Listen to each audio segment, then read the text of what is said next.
గద్వాల నుండి తుంగభద్ర నదీ ప్రవాహంలాగా తరలి వచ్చినటువంటి గద్వాల నమస్కారాలు తెలియజేస్తా ఉన్నాను. ముఖ్యంగా సోదరుడు రంజిత్ కుమార్ గారు, అట్లానే బుచ్చిబాబు గారు, వారి మొత్తం మిత్ర బృందం అంతా కూడా జాగృతిలో కలవడానికి రావడం చాలా సంతోషం.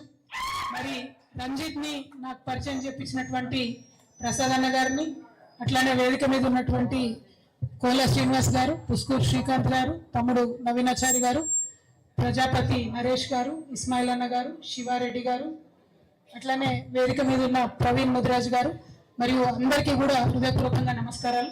గద్వాల నుండి తరలి వచ్చిన నాయకులందరికీ మళ్ళీ ఒకసారి ధన్యవాదాలు. మిమ్మల్ని మీ ఉత్సాహాన్ని చూస్తుంటే నాకు ఒక మాట అనిపిస్తుంది. గద్వాల్ గడి మీద టేకేదారుల జెండా కాదు, ఉద్యమకారుల జెండా.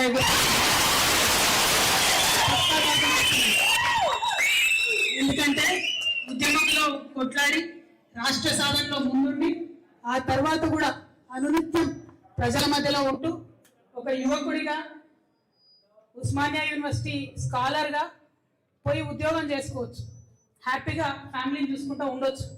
కానీ అవన్నీ పక్కకు పెట్టి నేను నా ప్రజల కోసం పనిచేయాలనేటటువంటి ఒక గట్టి సంకల్పంతో మరి 10 సంవత్సరాలైనా సరే, ఓటమి ఎదురైనా సరే, ఎప్పటికన్నా ఖచ్చితంగా నా ప్రజలకు న్యాయం చేయాలనే సంకల్పంతో పనిచేస్తున్నటువంటి వారి కమిట్మెంట్ని నచ్చి మరి మనం జాగృతిలోకి ఆహ్వానించడం జరిగింది.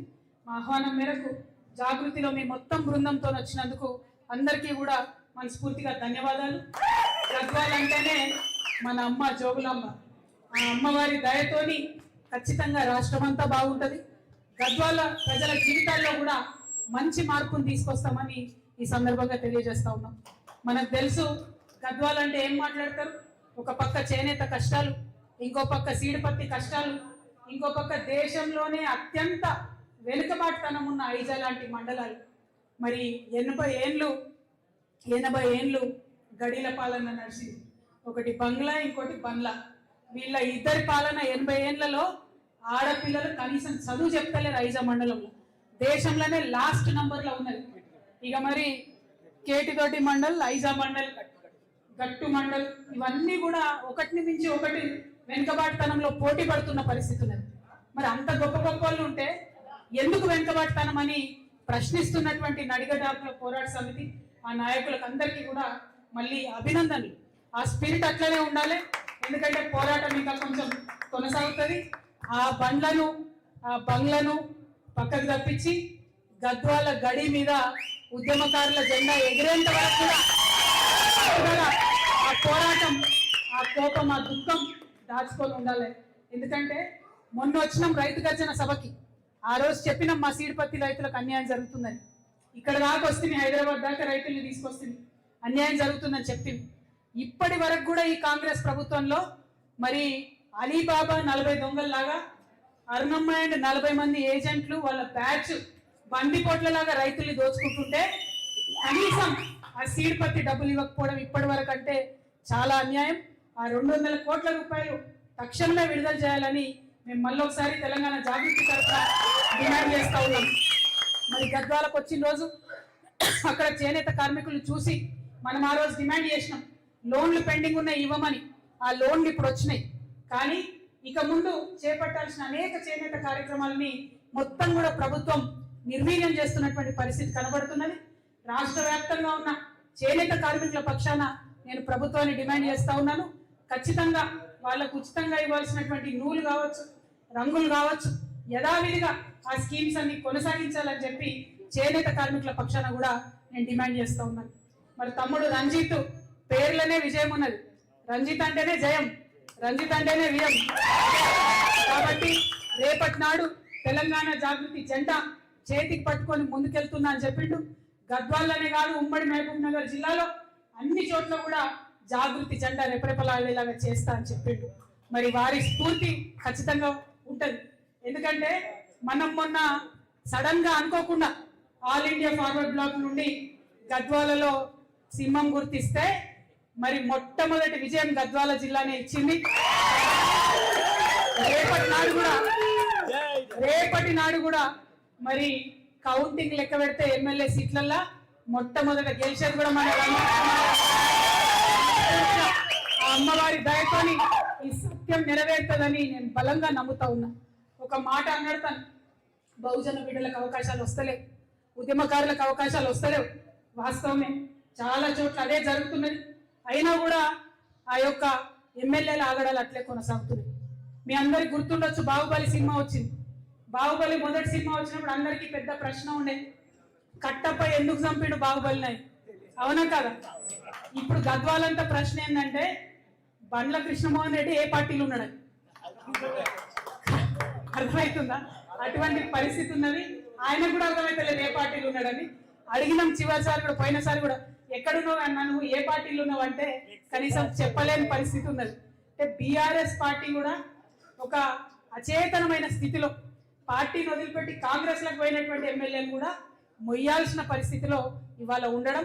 అందుకే గద్వాలలో సీడిపత్తి రైతులకు అన్యాయం జరిగితే రాదు, బీఆర్ఎస్ పార్టీ రాదు, అడగదు. గద్వాలలో చేనేత కార్మికులకు అన్యాయం జరిగితే రాదు, బీఆర్ఎస్ పార్టీ అడగదు. అంటే ప్రధాన ప్రతిపక్షం నిద్రపోతుంది, పాలక పక్షం పట్టించుకోదు. మరి కొట్లాడాల్సింది ఎవరు? ప్రజల పక్షాన నిలబడాల్సింది ఎవరు? కేవలం ఒకటే పేరు రాష్ట్రం అంతా వినిపిస్తున్నది, అది జాగృతి పేరు మాత్రమే. జాగృతి జెండాను ఇవాళ బలంగా చేతకున్నటువంటి రంజిత్ గారు, బుచ్చిబాబు గారు, మరి మొత్తం ఇక్కడ ఉన్నటువంటి వారి టీం ఖచ్చితంగా జోగులాంబ గద్వాల జిల్లాలో మన జెండా రెపరెపలాడిస్తారని నేను బలంగా నమ్ముతా ఉన్నాను. మరి తెలుసు, ఇవాళ కాంగ్రెస్ ప్రభుత్వం అవుట్ సోర్సింగ్ ఉద్యోగులకు కావచ్చు, అనేక మందికి ఇచ్చినటువంటి ఏ మాట కూడా పూర్తి చేస్తారు. మాటలు పూర్తి చేసుకోవడం పక్కన పెడితే ఇక దోపకం, విపరీతమైనటువంటి దోపిడీ. ఏడబోతుంది ఈ దోపిడీ అంతా, ఈ సొమ్మంతా ఎటుపోతుందంటే ఢిల్లీకి పోతుందట. అటువంటి పరిస్థితుల్లో ఇవాళ కర్ణాటక, నిన్న కేరళ ఎన్నికలు వచ్చినాయి. ఆ కేరళ ఎన్నికలు వస్తే మన సీఎం గారు అక్కడికి పోయి ప్రచారం చేస్తాం. ఏమని? మొత్తం తెలంగాణ అంతా మేము తీర్చిదిద్దినాం, బొట్టు పెట్టినాం, మంచిగా చేసినాం, అట్లా మీ కేరళలో కాంగ్రెస్ని గెలిపిమని అంటుంది. ఇక్కడ ఏమన్నా చేసిండ్రా? ఏమన్నా సాధించిందా? ఇక్కడ మీరు ఒక్కసారి ఆలోచించారు. ఎవరికన్నా రైతులకు ఎక్కడన్నా పెన్షన్ పెరిగిందా? ముసలాళ్ళకు అవ్వలకు ఎక్కడైనా 2500 రూపాయలు వస్తున్నాయా మహిళలకు? ఎక్కడైనా స్టూడెంట్స్ కు విద్యా భరోసా కార్డు వస్తుందా? నిరుద్యోగులకు జాబులు వస్తున్నాయా? రైతులకు రైతు భరోసా టైంకి వస్తున్నదా? ఒకటే ఎకరానికి రైతు భరోసా వేసి దాన్ని పెద్ద గొప్పగా చెప్పి అక్కడ పోయి మాట్లాడుతున్నారు. రైతు రుణమాఫీ కూడా సగం కూడా కానటువంటి పరిస్థితి. అంటే ఎంత ఘోరం అంటే కాంగ్రెస్ పార్టీ వాళ్ళ అబద్ధాలు చాలా దారుణంగా ఉన్నాయి, ప్రజల్ని వంచిస్తా ఉన్నారు. అసలు తెలంగాణ రాష్ట్రం వచ్చింది, ఉద్యమం చేసింది, మన పరిపాలన కావాలి. కానీ ఇలా జరుగుతున్నది ఏంటి? మొత్తం ఢిల్లీ పరిపాలన. ఢిల్లీ నుండి మొన్న ఒక చిన్న సంఘటన జరిగిందట. ఢిల్లీ నుంచి సీఎం గారు ఏదో మీటింగ్ లో ఉంటే రాహుల్ గాంధీ గారు ఫోన్ చేసినారు. రేవంత్ రెడ్డి గారు ఏదో మీటింగ్ లో ఉంటే రాహుల్ గాంధీ గారు ఫోన్ చేశారు. రాహుల్ గాంధీ గారు ఫోన్ చేయగానే తక్కువ రేవంత్ రెడ్డి అటెన్షన్ లో లేచి నిల్చొని, సార్ సార్ చెప్పండి సార్ రాహుల్జీ అన్నాడు. ఆయన పక్కన ఒక ఆయన సంచులు మోసిన ఆయన ఉంటాడు. అప్పుడు టీవీలో వీడియోలో చూడలే మనం, సంచులు మోసిన ఆయన భీమ్బాయ్. ఆ భీమ్బాయ్ ఏమన్నాడట, ఎందుకన్నా నువ్వు లేచి నిలబడుతున్నావు, ఫోన్ చేసింది రాహుల్ గాంధీ కదా, మరి ఫోన్ లో కనబడదు కదా, నువ్వు నిల్చున్నావా కూర్చున్నావా, ఎందుకన్నా నువ్వు లేచి నిలబడవు అన్నాడు. అంటే సీఎం గారు చెప్తున్నట్టు రేవంత్ రెడ్డి గారు, నీకు తెలియదు భీమ్బాయ్, నువ్వు ఆగు, ఎందుకంటే నేను కూర్చొని ఫోన్ మాట్లాడినా అనుకో రాహుల్ గాంధీతోని, బట్టి విక్రమార్క అన్న ఢిల్లీకి పోయినప్పుడు ఇంగ్లీష్ లో రాహుల్ గాంధీ గారికి చెప్తారు, Rahul ji when you call, ఆయన కూర్చొని మాట్లాడుతుందని చెప్తారు. కాబట్టి నిల్చొని మాట్లాడితేనే మనకు, నాకు కూర్చుంటది ఉంటుంది మోస్తానికి నీకు సంచి ఉంటుంది రా నాయన, లేకపోతే నాకు కూర్చుంటది ఉంటుంది నీకు సంచి ఉంటుంది అని చెప్పిండు. అంటే ఎంత ఘోరమైన గులాంగిరి అంటే అంతకుముందు కూడా చూసినాం. కాంగ్రెస్ పార్టీ ఉన్నప్పుడు ఎప్పుడైనా ఢిల్లీ హైకమాండ్ కింద పనిచేస్తారు. కానీ ఇప్పుడు మరీ దారుణం, ప్రతి ఒక్క రూపాయి తెలంగాణలో అక్రమంగా రియల్ ఎస్టేట్ వాళ్ళని బెదిరించి, హైడ్రా పేరుతో చెప్పి బెదిరించి, కాంట్రాక్టర్లను బెదిరించి మొత్తం డబ్బంతా కూడా కాంగ్రెస్ పార్టీకి పోతున్నది. ఇలా తెలంగాణ కాంగ్రెస్ పార్టీకి ఏటీఎంగా జరిగింది. మరి అయితే అన్నిటికీ కాంగ్రెస్ పార్టీకి ఏటీఎం అయిపోయింది. ఎక్కడ ఎన్నికైనా తెలంగాణ డబ్బే పోతుంది కాంగ్రెస్ పార్టీకి. అయితే రాహుల్ గాంధీ ఫోన్ చేసింది కదా రేవంత్ రెడ్డి గారికి, ఫోన్ చేయగానే ఫోన్ ఎత్తినట్ట లేచి నిలబడి మాట్లాడుతున్నారు రేవంత్ రెడ్డి గారు. మాట్లాడుతుంటే సీఎం అన్నాడట, రాహుల్ జీ బోలియా అన్నాడు. అంటే are you giving jobs? No Rahul ji. Are you giving salaries? No Rahul ji. Are you giving pensions? No Rahul ji. Are you giving Rythu Bandhu? No, Rahul ji. CM, do you know there is Kerala election? Yes, Rahul ji. Money to Kerala. G Rahul ji. So ఇట్లా నడుస్తుంది వాళ్ళ కథ. అంతే తప్పితే ప్రజల ముచ్చట్లు, ప్రజలకు ఇచ్చే పనులు, ప్రజలకు ఇచ్చే అవసరాలు అనేటటువంటి లేదు. ఇక రేవంత్ రెడ్డి గారు మీ మహబూబ్ నగర్ జిల్లాని మరి ఒకటే మాట అడుగుతున్నాను. నిన్ననే కర్ణాటకలో ఉన్న అప్పర్ భద్ర ప్రాజెక్ట్ కి నేషనల్ స్టేటస్ ఇచ్చింది. కనీసం నీటి కేటాయింపులు లేనటువంటి అప్పర్ భద్ర ప్రాజెక్ట్ కి నేషనల్ స్టేటస్ ఇస్తే డైరెక్ట్ గా దెబ్బపడేది మన గద్వాలకి, తుంగ అక్కడనే ఆగుతుంది, వచ్చేటటువంటి నీళ్లు మనకు రానటువంటి పరిస్థితి ఉంటుంది. కానీ అదే ఉమ్మడి మహబూబ్ నగర్ జిల్లాకు చెందినటువంటి రేవంత్ రెడ్డి గారు ఒక్క మాట కూడా మోడీని అన్నాడు. ఒక్క రూపాయి కూడా బడ్జెట్ లో మనకు డబ్బులు ఇవ్వకున్నా ఒక్క మాట మోడీని అన్నారు. అంటే బీజేపీ అన్యాయం చేసినా మాట్లాడాడు, కాంగ్రెస్ పార్టీ అన్యాయం చేసినా మాట్లాడారు. అక్కడ కాంగ్రెస్ ని మెయింటైన్ చేయడం, ఇక్కడ బీజేపీని మెయింటైన్ చేయడం, కానీ తెలంగాణ ప్రజల్ని మాత్రం మోసం చేయడం, మభ్యపెట్టడం ఇదే కాంగ్రెస్ పార్టీ నీతి ఉన్నది. కాబట్టి ఈ కాంగ్రెస్ పార్టీ మీద మామూలు యుద్ధం కాదు, భారీ యుద్ధం చేయాలి. మొన్న మీరు చూసి అన్యాయంగా అక్రమంగా ఖమ్మంలో వెలుగుమెట్లలో ఇల్లు కూలగొడితే జాగృతి పోయి చేసినటువంటి యుద్ధం, దానికి తోడుగా వచ్చినటువంటి డిఎస్పీ లాంటి సంస్థలు చేసినటువంటి యుద్ధం మీరు చూసిండ్రు. అటువంటి పోరాటాలే వచ్చే 3 సంవత్సరాలు కూడా చేయాల్సి ఉంటుంది, ప్రజల పక్షాన నిలబడి ఉంటుంది. దయచేసి మీరు ఇప్పటి వరకు నడిగ ట్యాంకుల పోరాట సమితితోని అనేక కార్యక్రమాలు చేసి మీరు ఒంటరిగా ఎదుర్కొన్నారు. రేపటి నాడు 25వ తారీఖు, ఏప్రిల్ 25వ తారీఖు రాసి పెట్టుకోండి, అండర్లైన్ చేసి పెట్టుకోండి. తెలంగాణ చరిత్రను మార్చబోయేటటువంటి తెలంగాణ భవిష్యత్తుని తీర్చిదిద్దబోయే కార్యక్రమం ఆనాడు వచ్చేటటువంటి మన పార్టీ మొత్తం తెలంగాణ భవిష్యత్తును తీర్చిదిద్దుతుంది. ఒక కొత్త తరహా రాజకీయం ఎట్లుండాలి, ప్రజల పక్షాన నిలబడి త్యాగాలు చేసేటటువంటి రాజకీయ నాయకులు ఎట్లుండాలో చూపించేటటువంటి పార్టీగా ఉంటుంది. ప్రతి పార్టీ కూడా ఆషామాషాగా రావడం, పోవడం, ఎగ్జిబిషన్లకు వచ్చినట్టు ప్రజల దగ్గరకు వచ్చి ఫోటోలు దిగి వాట్సాప్ లో పెట్టుకొని వెళ్ళిపోవడం, అంతే తప్పితే చిత్తశుద్ధితో నిలబడి పోరాటం చేస్తున్న వాళ్ళు లేరు. అందుకే జాగృతి ఒకటే మాట చెప్తున్నది, మేము ప్రశ్నిస్తాం, మొదలు అన్యాయం జరిగితే ప్రశ్నిస్తాం, నెక్స్ట్ పోరాడతాం, ఆఖరికి పరిష్కరిస్తాం. ప్రశ్నిస్తాం, పోరాడతాం, పరిష్కరిస్తాం. వేరే వాళ్ళలాగా సూపు కట్నం కింద పోయొచ్చుడు కాదు. ప్రశ్నిస్తాం, పోరాడతాం, పరిష్కరిస్తాం. మరి అదొకటే పంత ఎంచుకుంటాం, ముందుకు పోతాం. తమ్ముడు రంజిత్ గారికి ప్రజా జీవితంలో అపారమైనటువంటి అనుభవం ఉన్నది. పాదయాత్రలు చేసిండు, పల్లె నిద్రలు చేసిండు, ప్రజల కష్టాలు దగ్గర నుండి చూసినటువంటి వ్యక్తి. తమ్ముడు బ్యాడ్ న్యూస్ ఏంటంటే ఇంకా 3 ఏళ్ళు కూడా అదే వేయాల్సి ఉంటుంది.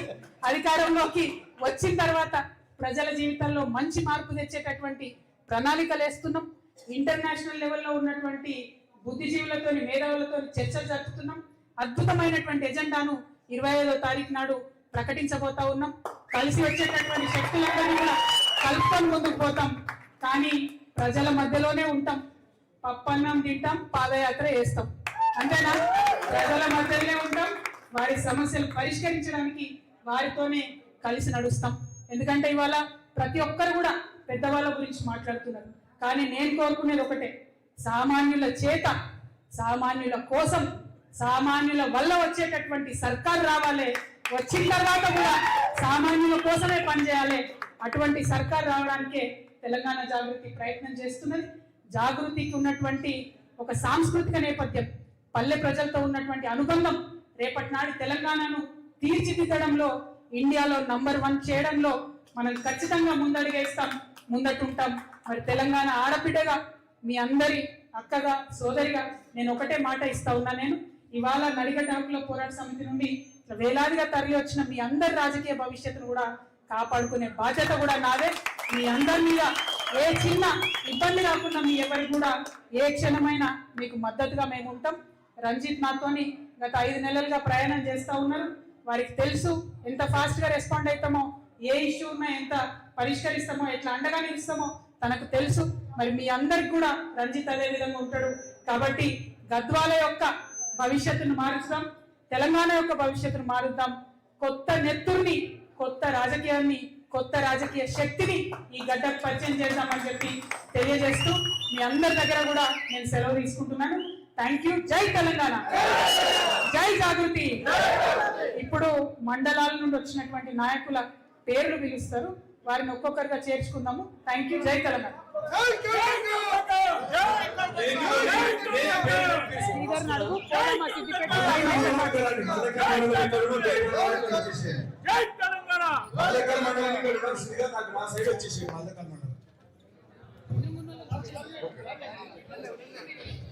మల్లకల్ జిల్లా కార్యదర్శి లవన్న,